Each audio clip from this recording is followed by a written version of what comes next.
Hi everybody, and in this series of videos I'm showing you how to service a Kawasaki Z1000SX. In this video today I'm going to show you how to carry out a coolant change.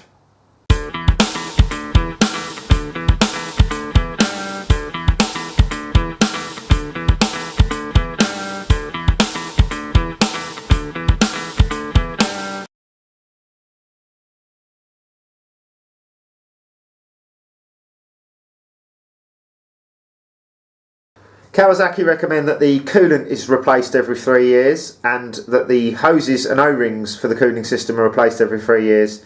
Now I'm not going to replace the hoses just due to the expense, but it is good practice just to visually inspect all the hoses for any bulges, splits or tears, any leaks, and I'm going to do that before I drain the cooling system. So just using a torch, follow the cooling system hoses all around.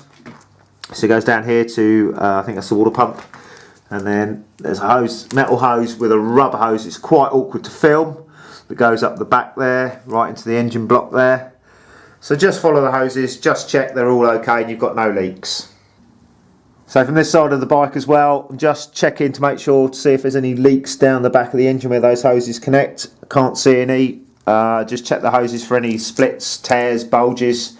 Just follow the system along to the radiator and check the radiator for any serious damage, any leaks that you can see.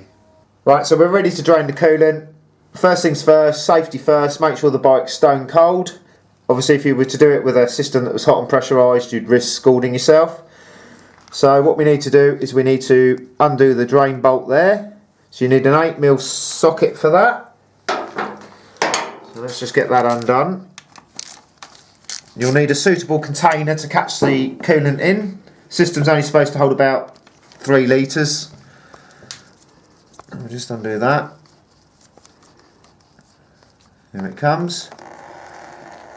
And then what they tell you to do in the manual is I'm just going to go around the other side of the bike and undo the radiator cap.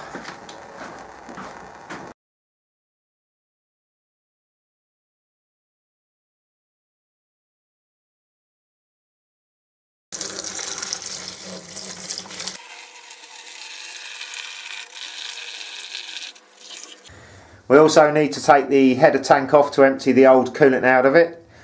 So just 2 hoses to undo, so you can probably do these with your fingers to be honest. We'll just get that out of the way.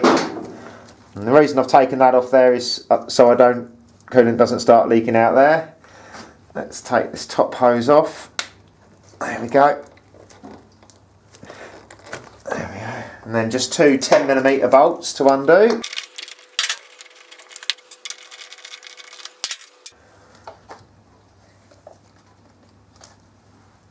And I'm just going to empty the remainder of that coolant into there as well to be disposed of. If this was all scaly inside it would be worth cleaning it out, but mine's fairly clean. Right, we're ready to reinstall the header tank now. So let's pop that up there. Me being me, I've coated the bolts with a bit of anti-seize.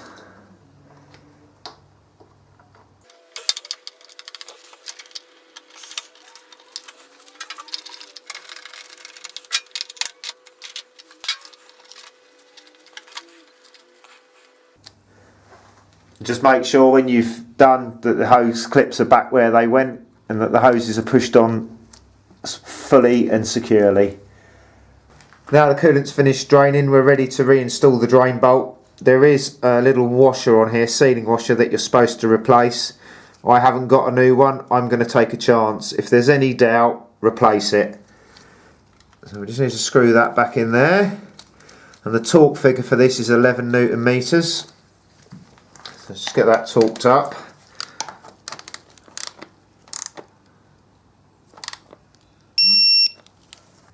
We're ready to top up the coolant now. I've gone for a motorcycle specific coolant. I've gone for Fuchsia's Silkaline Mag Cool. It's best to have a coolant that's silicate free, so you don't damage any of the components in your cooling system. We're going to top it up nice and slowly. So we're just going to pour that in there. And the idea of filling it up slowly is to try and avoid any Just let the air come out basically. I think we're getting close. What I like to do is just squeeze the hoses and let it settle. You're aiming just to try and get as much air out of the system as you can. As you can see, the level as I'm squeezing the hose there is going down. I don't know if you can see that or not. So I should just do this for a bit till I'm happy that I've got as much air out as I can possibly get, and just keep topping it up bit by bit. It's probably take a bit of time this, but it's worth spending the time.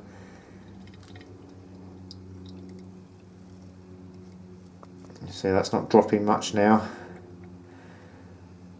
It's just gone down again. And what you're aiming for is just to have no air bubbles. And what you're aiming for is just to top it up to the top of the radiator neck. So I'm just squeezing the bottom hose, just trying to make sure. There were a few air bubbles, but I think, there you go. So I should just keep doing this till I get no more air bubbles.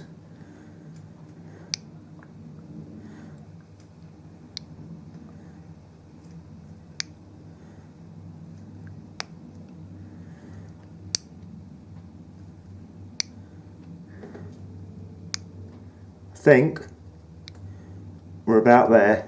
So I filled the system up, I've squeezed the hoses, there's no more air coming out. So I'm just going to put the radiator cap on, and the level, like I said before, is just to the top of the filler neck. So we'll pop that cap on now. Now we've got to top the header tank, or reserve tank as Kawasaki call it up. So you've got min and max lines there, so let's just see if we can get that in.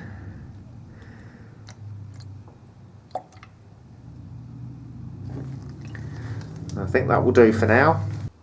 Finally, all we need to do now is start the bike, run it up till the fan's cut in, then we can switch the bike off. Then you have to let it cool down and just recheck the level. So let's just start it up.